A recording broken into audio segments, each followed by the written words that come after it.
Olá, crianças! Hoje nós vamos fazer uma fogueira diferente. Nós vamos precisar de uma folha de sulfite, um saquinho, olha, plástico transparente e tinta vermelha e amarela, tá bom?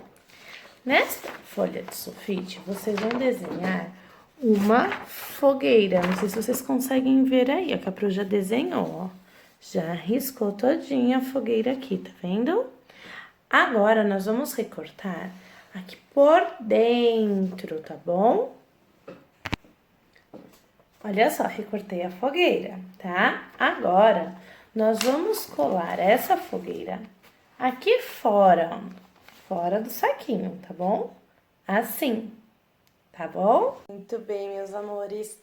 Agora que vocês já colaram aqui a fogueira, vocês podem fazer uma madeirinha, tá vendo? Ó, pintadinha com giz de cera. Isso aqui o Miguel me ajudou. Aqui, aqui dentro, olha agora, aqui ó, no saquinho, vocês vão pegar a tinta vermelha, vão levar lá no fundo e vão jogar um pouquinho. A amarela, vão levar lá no fundo do saquinho e jogar um pouquinho, certo? A minha tinta já tá lá. Agora, vamos colorir. Vocês vêm aqui com o dedinho, ó, e vamos assim, ó, subindo. E aí, vocês vão espalhando, ó, em toda a fogueira. Vão misturando as cores, certo? E vão subindo bastante a tinta, ó.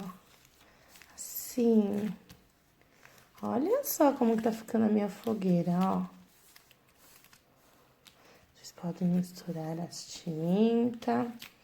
E vamos lá embaixo buscar também pra subir, ó. Tem que chegar lá em cima.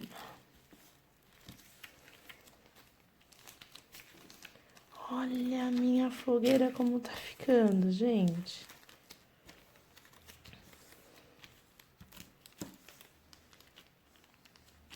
Isso, agora a Pro quer ver como que ficou a sua.